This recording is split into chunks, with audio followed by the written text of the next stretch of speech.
제가 한 30년 이상 가깝게 지내는 그 목사님 가정에 있습니다. 여자 목사님이신데요. 남편은 고등학교 선생님이었고 두 분 다 성품이 아주 좋은 분들이었어요.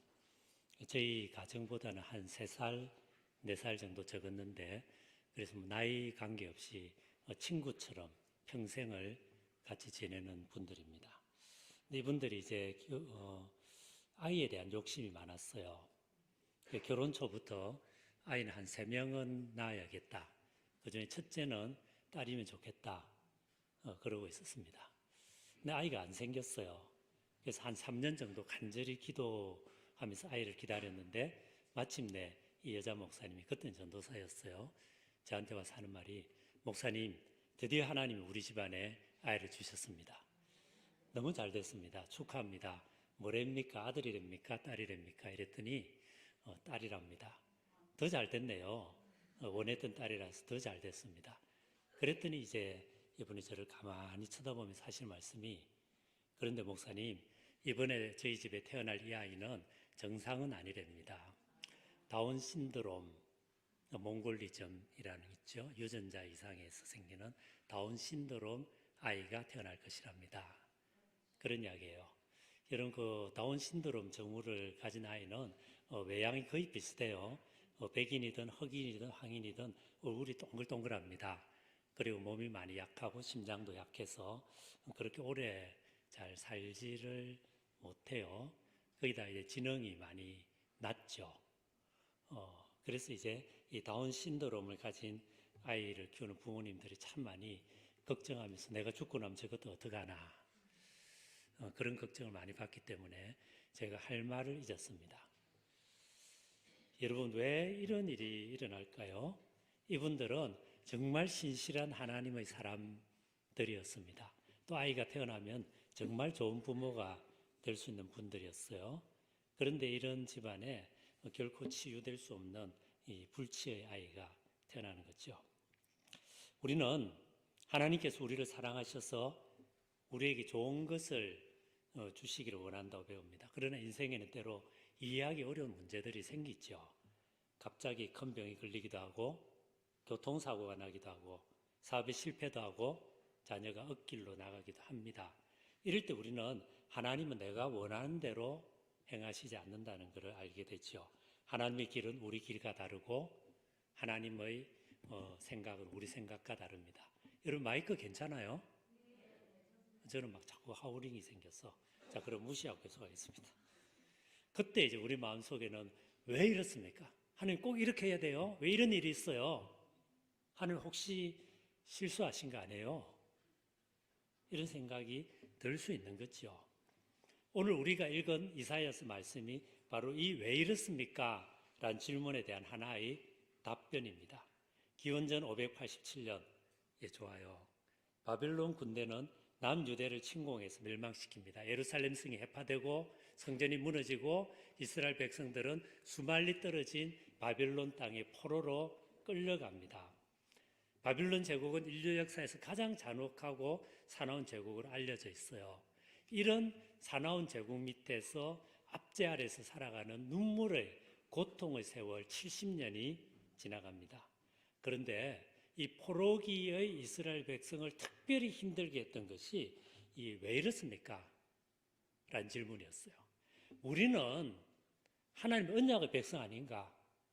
하나님 선택받은 백성 아닌가? 하나님 말씀이 주어지지 않았는가? 예언자들이 있지 않는가? 성전도 있고 하나님을 끊임없이 경배한 백성이 아닌가? 그런데 우리가 왜 하나님 모르는 이방 민족에게 끌려가서 이 수모를 당하고 이 고통을 당하고 이 나라를 떠나서 눈물 속에 살아가야 되는가? 도대체 하나님은 왜 이런 일을 허락하시는가? 이게 이스라엘 백성들을 괴롭혔던 근본적인 질문이었어요. 결국 세월이 지나다 보니까 이스라엘 백성들 가운데는 하나님의 부르심을 받은 백성이라는 사실을 잊고 바빌론 사람들과 별 차이 없이 살아가는 사람들도 생기게 된 것입니다. 이때 활동한 예언자가 이사야입니다. 그는 하나님 구원이 임박한 것을 봤어요. 이제 하나님께서는 이스라엘 백성을 드디어 그들의 그리운 예루살렘으로 팔레스틴 땅으로 돌려보내실 것입니다.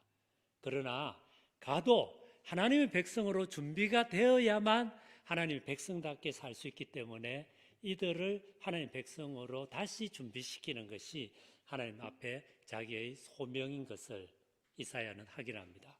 그래서 그는 무엇보다 먼저 왜 이와 같은 고난이 있습니까? 왜 우리는 이방 민족 밑에서 고난을 당하고 있는 것입니까? 라고 하는 데 대해서 답을 합니다. 그 답은 두 가지로 제시가 돼요. 첫 번째 답은 이것입니다. 이스라엘 백성이 바빌론 포로의 고통을 당하는 것은 하나님이 원하시는 삶의 방식을 따르지 않았기 때문이라는 겁니다. 하나님의 택하신 백성, 언약의 백성, 말씀을 받고 하나님의 영광을 드러내기 위해서 부르심을 입었는데 그렇게 살지 않게 되다 보니까 하나님 아닌 세상적인 것에 사로잡혀 살다 보니까 결국은 고통이 왔다는 겁니다. 이사야 59장 2절은 말합니다. 너희가 악해서 너희와 하나님 사이가 갈라진 것이다. 너희가 잘못해서 하나님 얼굴을 가리워 너희 청을 들으실 수 없게 된 것이다. 이사야 64장 5절은 말합니다.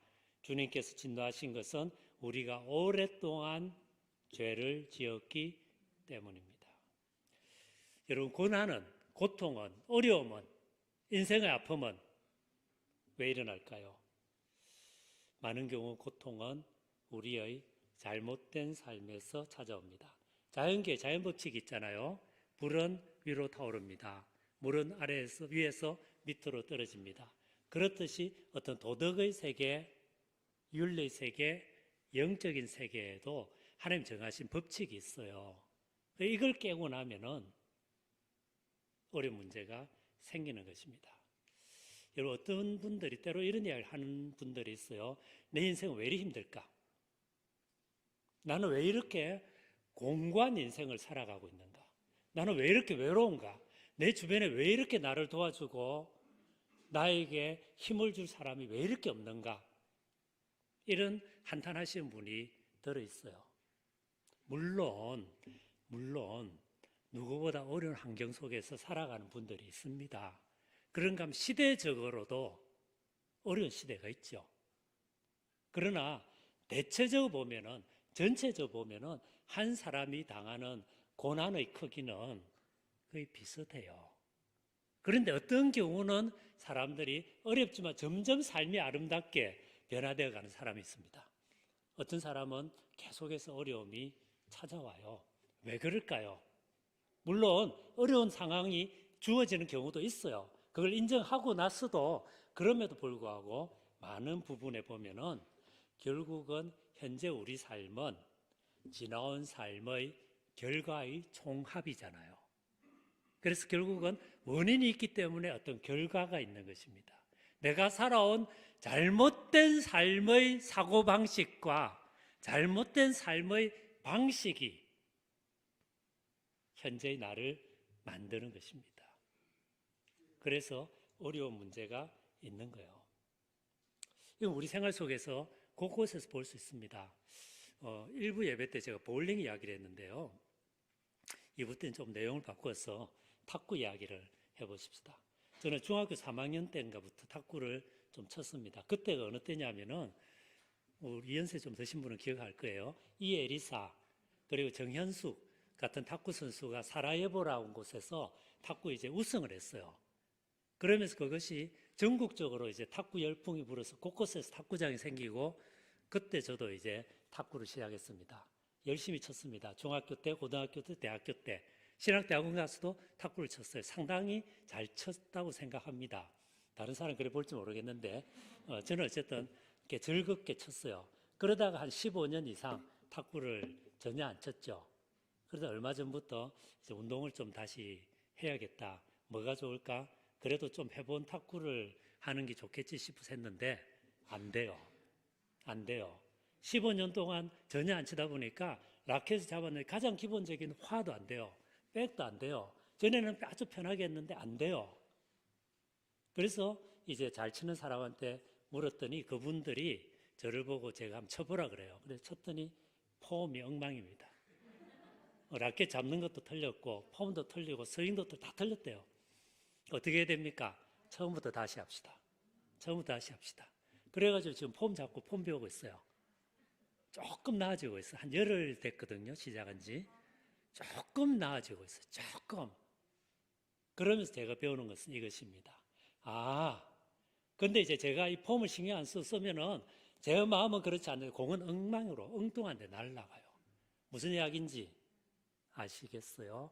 기초가 안 돼 있으면, 애초에 폼이 안 돼 있으면, 애초에 그 원리에서 떨어져 있으면 제 마음과 달리 문제가 해결이 안 되는 것입니다.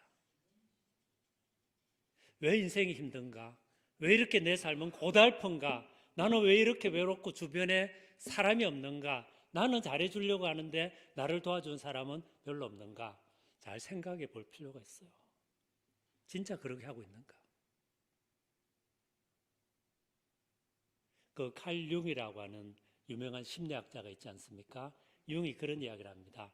한 사람의 사고방식과 생활 패턴은 10대와 20대 초기, 늦으면 20대 중기에 거의 만들어진대요.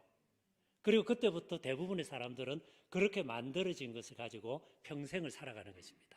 이걸 그는 창문이라는 말로 표현했어요. 창문을 10대와 20대 초중반에 만들고 그 창문을 가지고 나를 보고 이웃을 보고 사람을 보고 세계를 보는 거예요.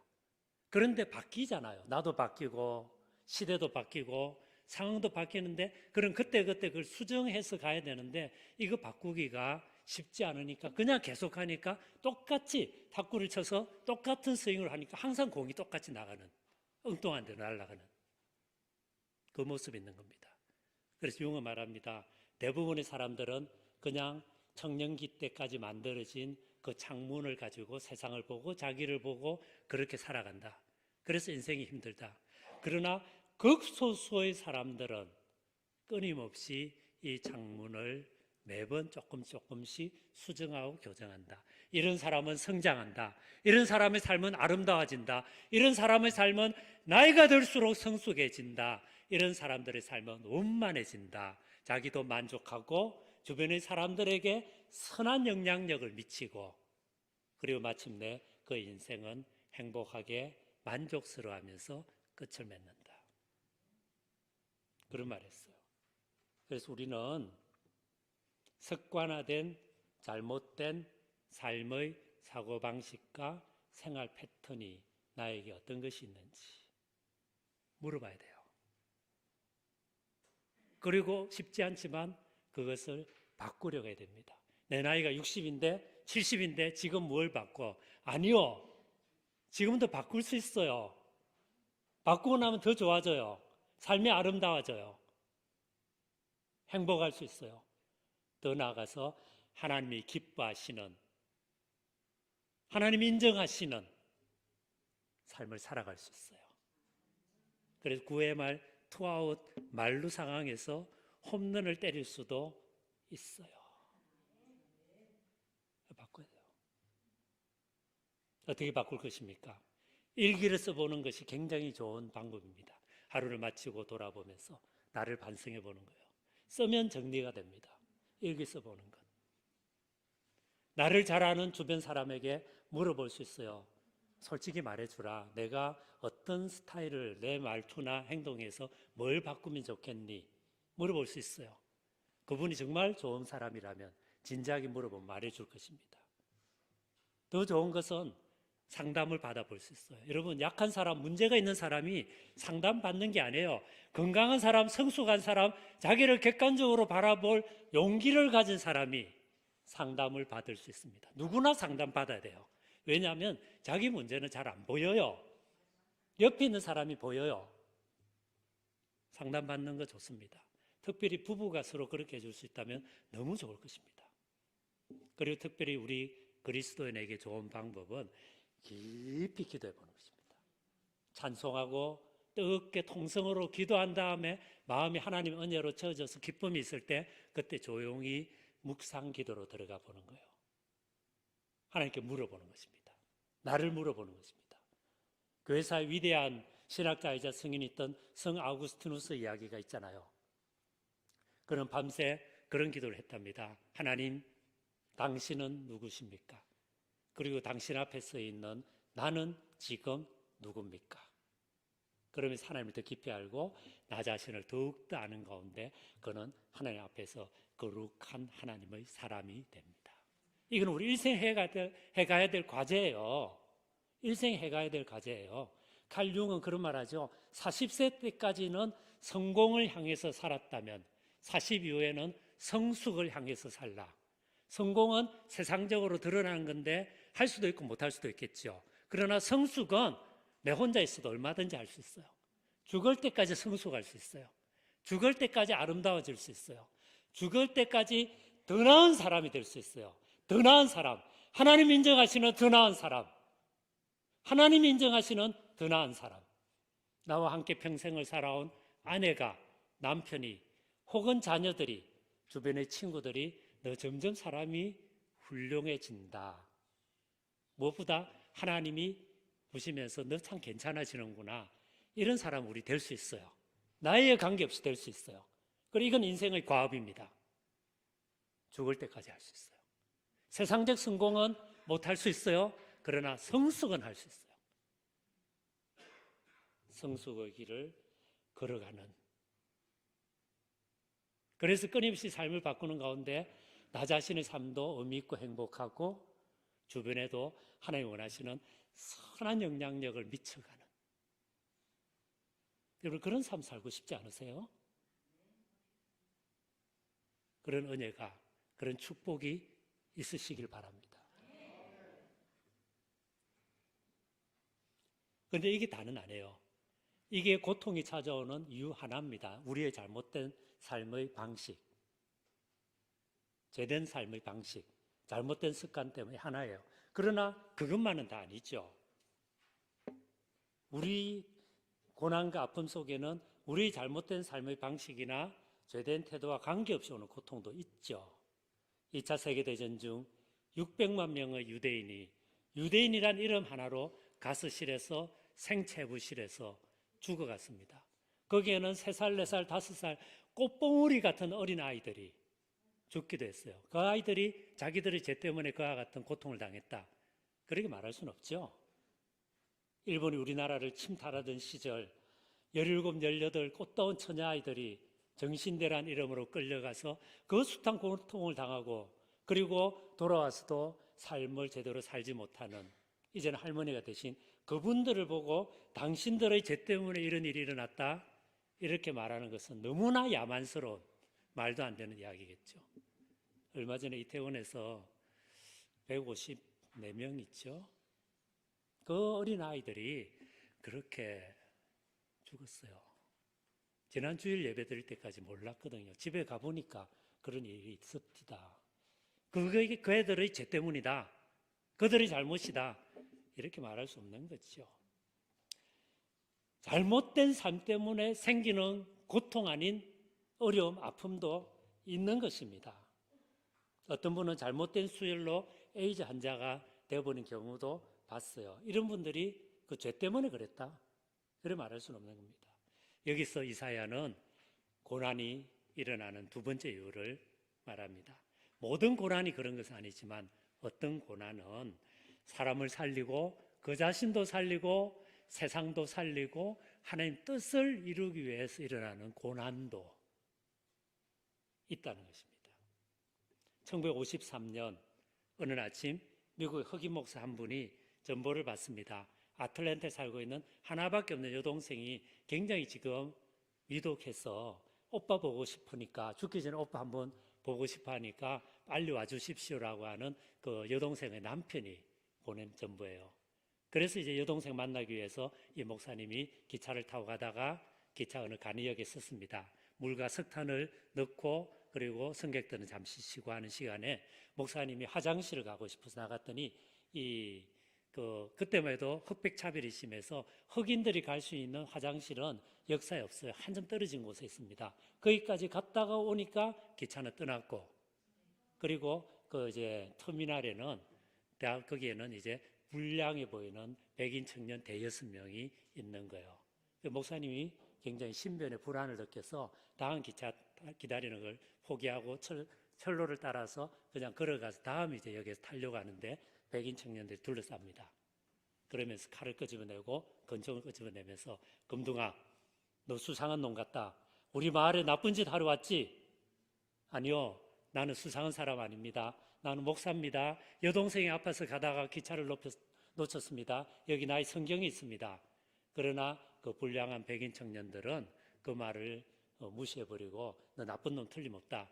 이렇게 하면서 흑인 목사의 옷을 찢어버리고 뻘거숭이로 만들고 칼을 찌르고 그리고 권총을 겨누면서 우리 앞에서 춤을 추라. 그래 우리를 기쁘게 하라. 그래서 이 나이 드신 흑인 목사님은 그 앞에서 벌거벗김을 당한 채로 피를 흘리면서 춤을 출 수밖에 없습니다. 여러분, 왜 이런 일이 일어날까요?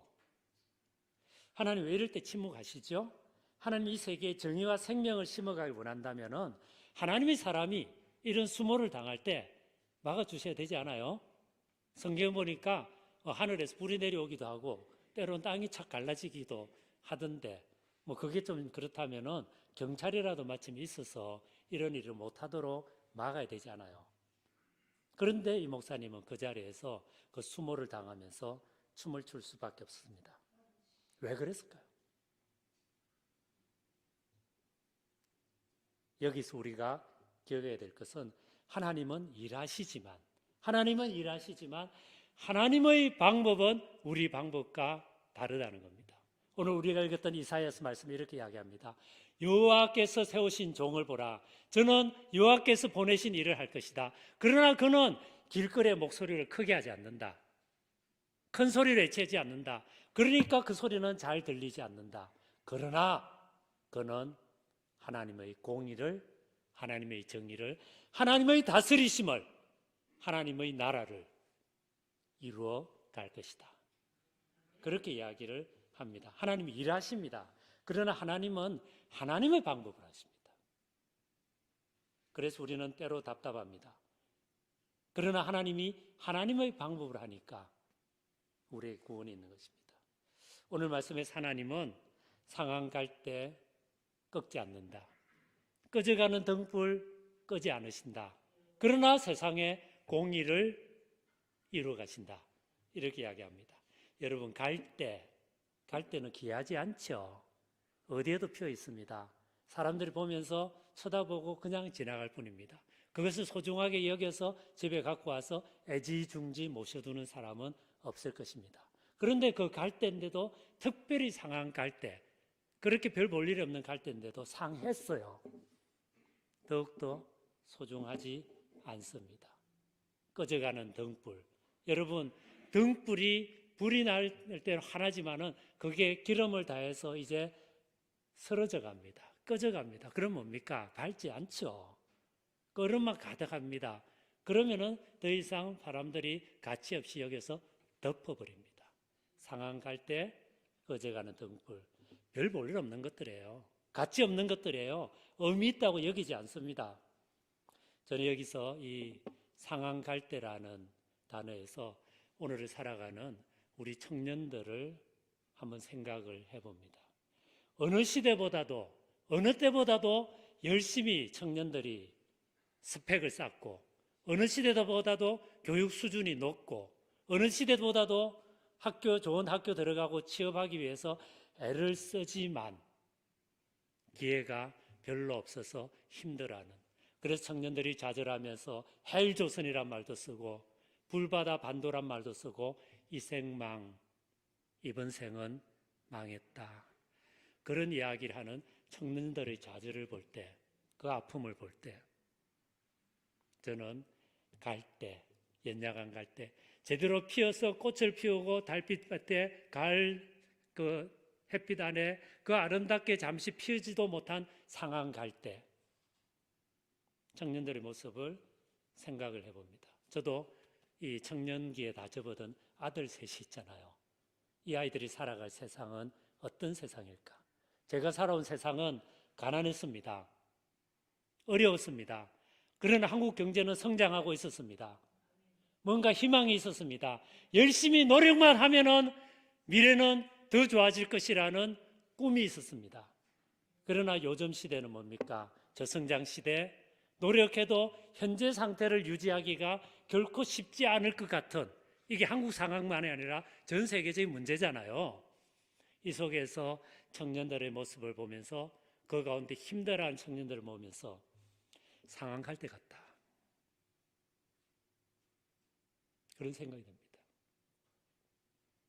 그런가 하면 꺼져가는 등불, 한때는 환했습니다. 한때는 주변을 밝혔습니다. 그러나 이제는 꺼져갑니다. 기름 얼마 없습니다. 끄름이 납니다. 여기서 저는 나이가 점점 들어가는 우리 어르신들을 생각을 해봅니다. 한때는 괜찮았어요. 힘이 있었어요. 성공도 했어요.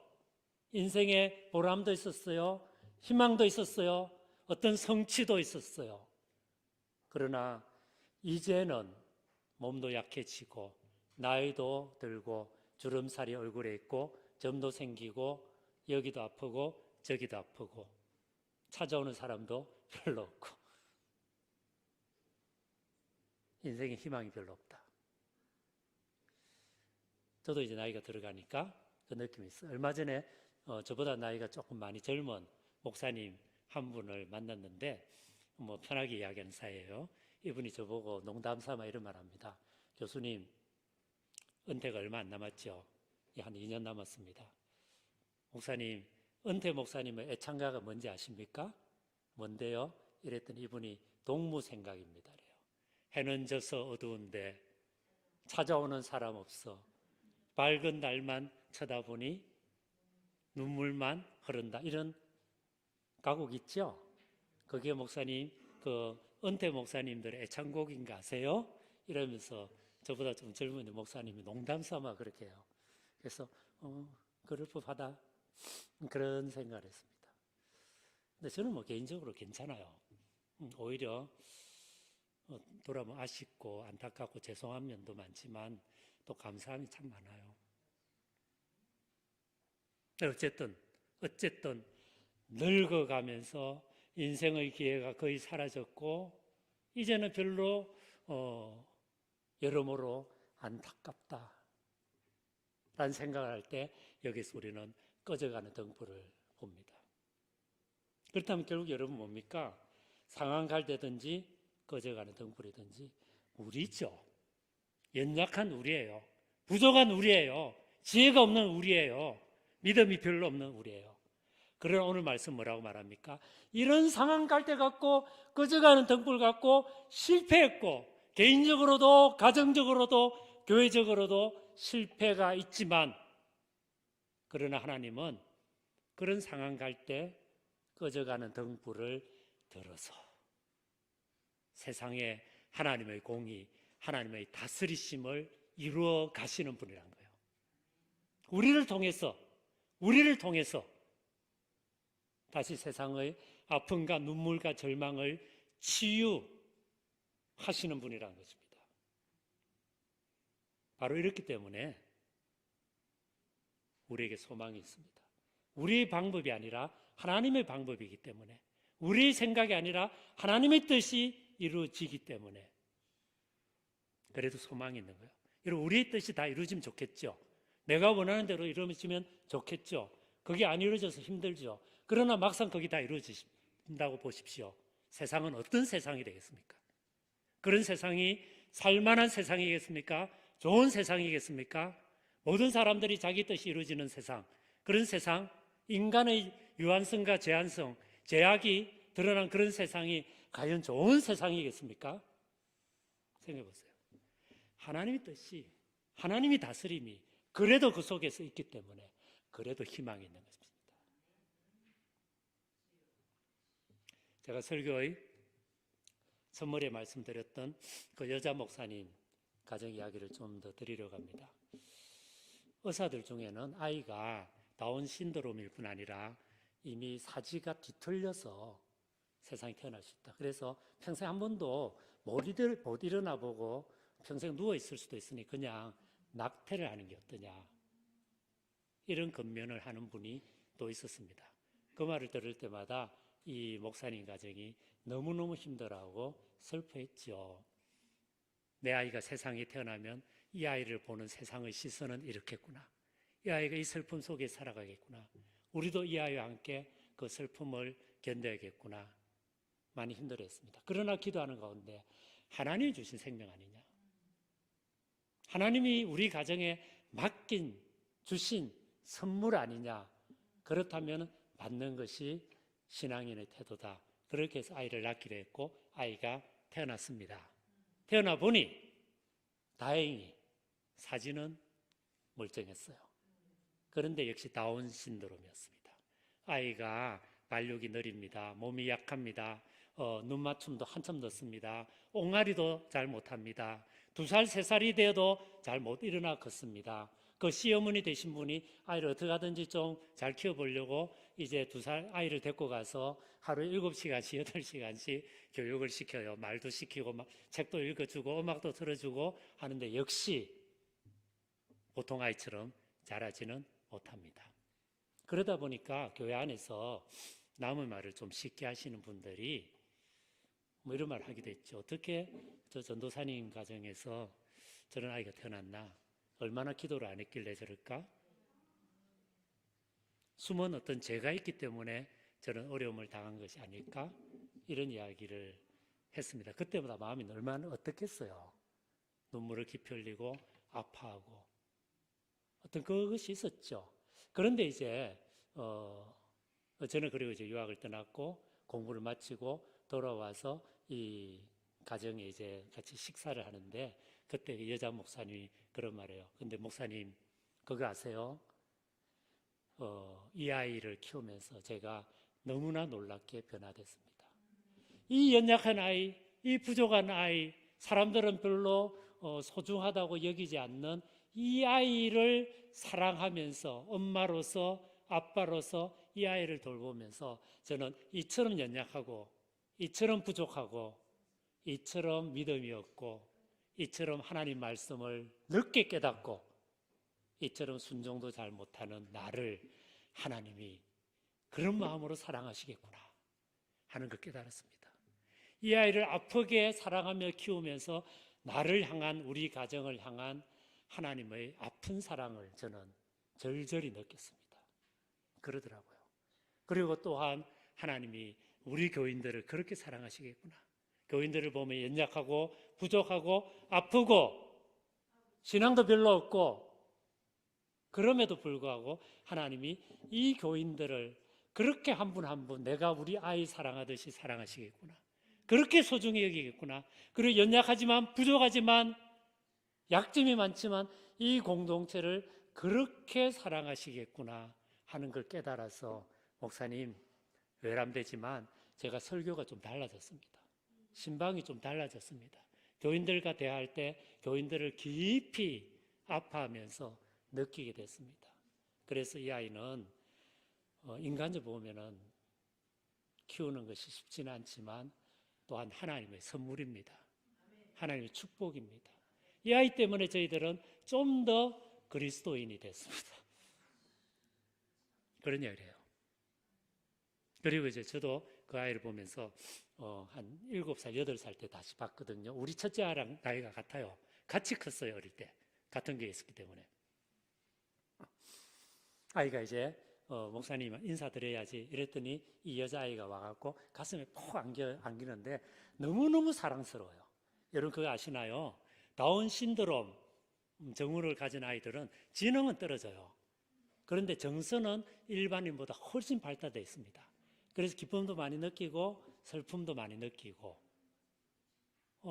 그래서 실제로 정을 깊이 줘요. 무조건적인 정을 줘요. 무조건적인 사랑을 사람들에게 나눠줄 줄 아는 게 다운 신드롬 증후군을 가진 아이들의 특징이에요.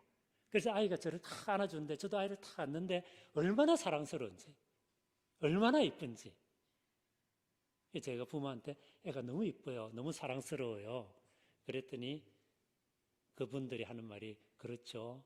하루 일과를 마치고 때로는 지치고 힘들어 왔을 때 우리 은혜가 우리를 엄마 수고했어, 아빠 수고했어 이렇게 하면서 안아줄 때 너무너무 행복하고 하나님이 마치 안아주시는 것 같아요. 그런 이야기를 해요. 여러분, 고통 안에도 기쁨이 있어요. 아픔 속에서도 하나님의 은혜가 있어요. 그리고 이 고통을 통해서 바뀌는 게 있어요. 이 가정을 새롭게 하고 교회를 새롭게 하는 것이 있어요.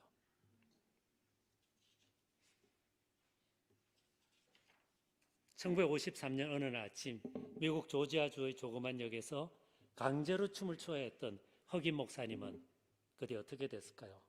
아무도 없으리라 생각했던 그 역사에 마침 아마추어 사진사가 있었습니다.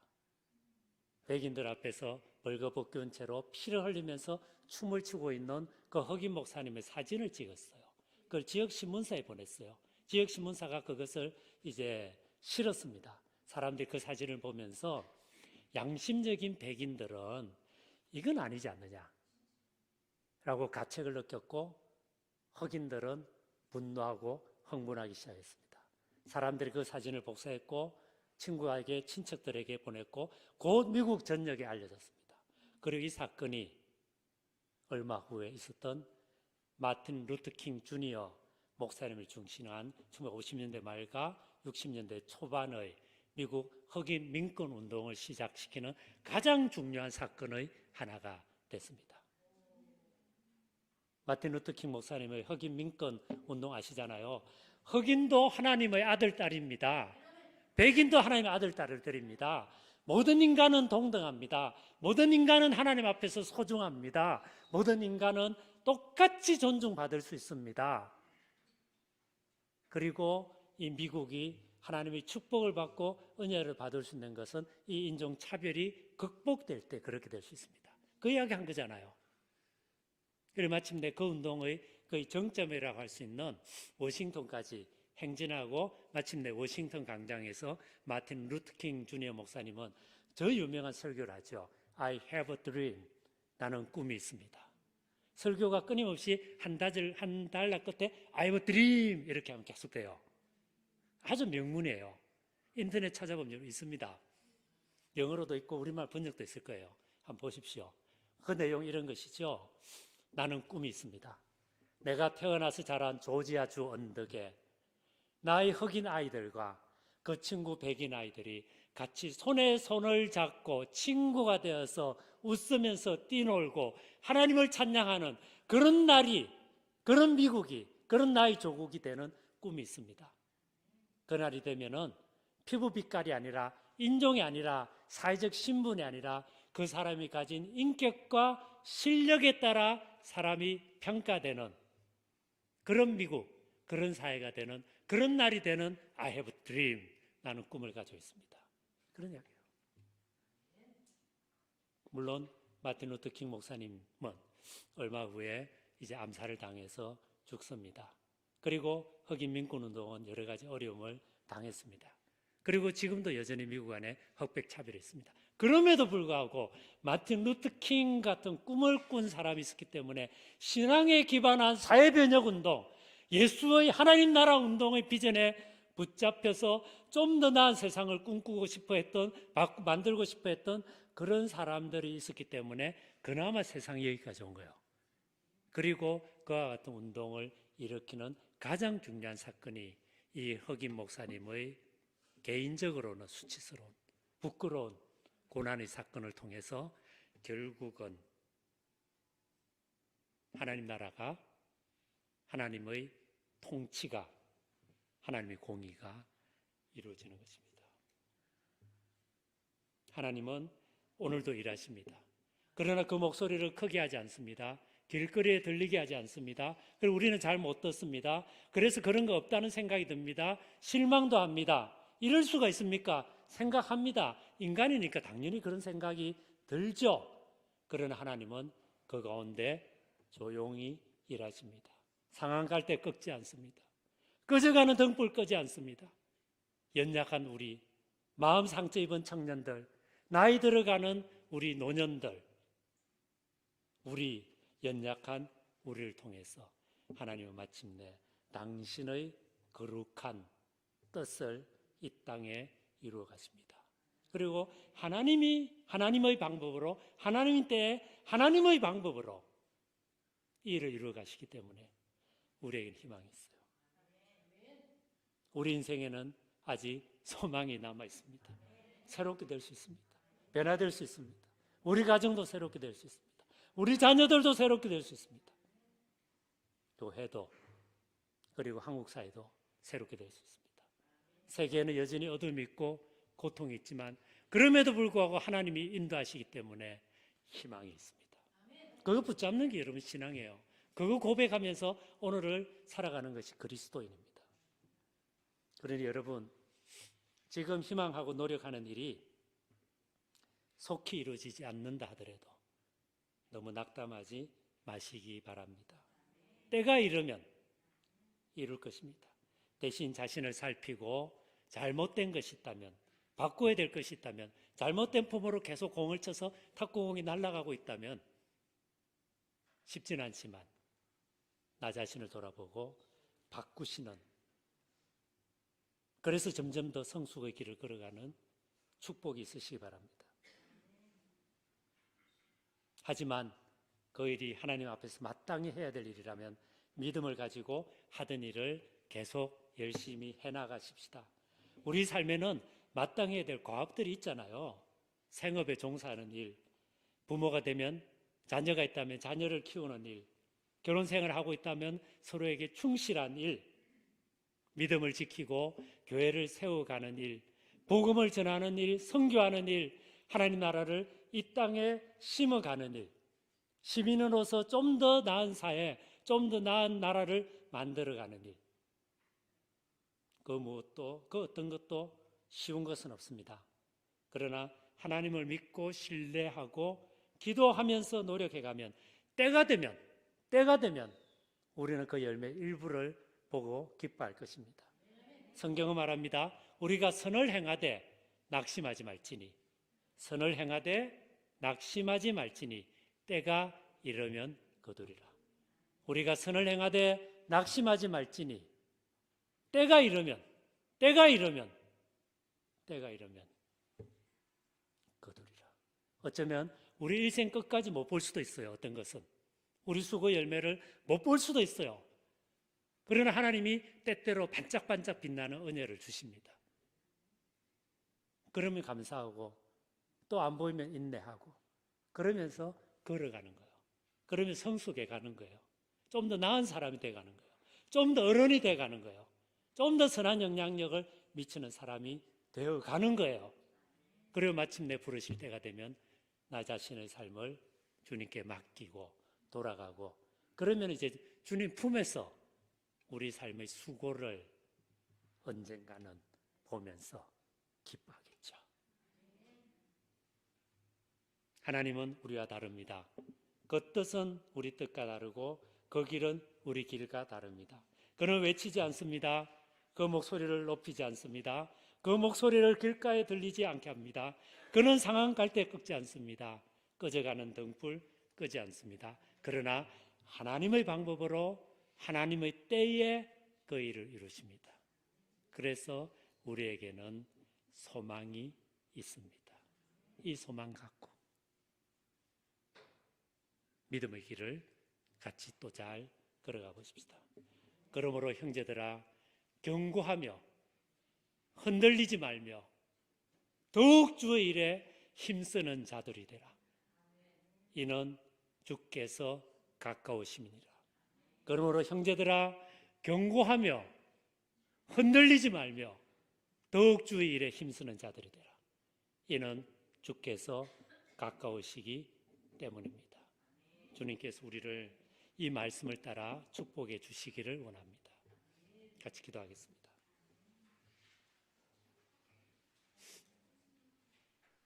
자기 귀에 들릴 정도로 기도하십시다.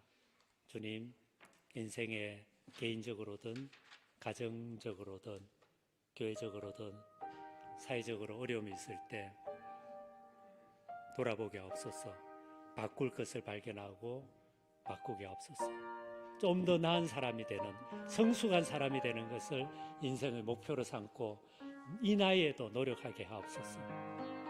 아울러 해야 되는 일,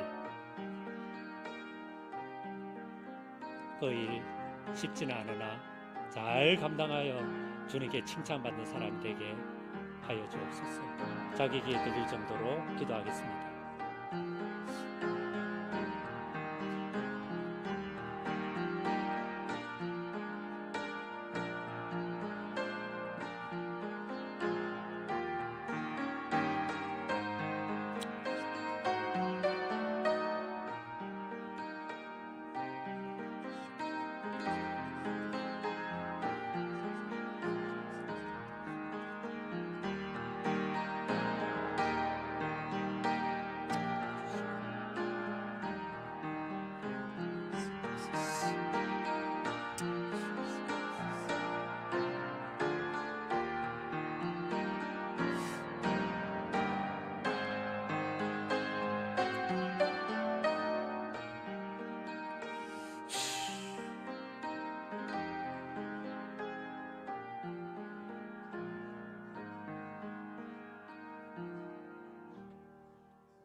거룩하신 주님,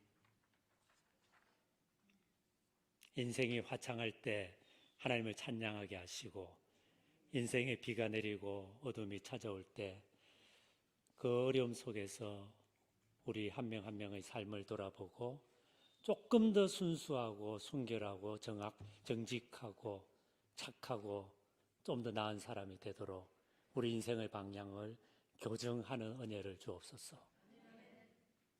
더 나아가 하나님 앞에서 맡은 일들, 부모로서의 일,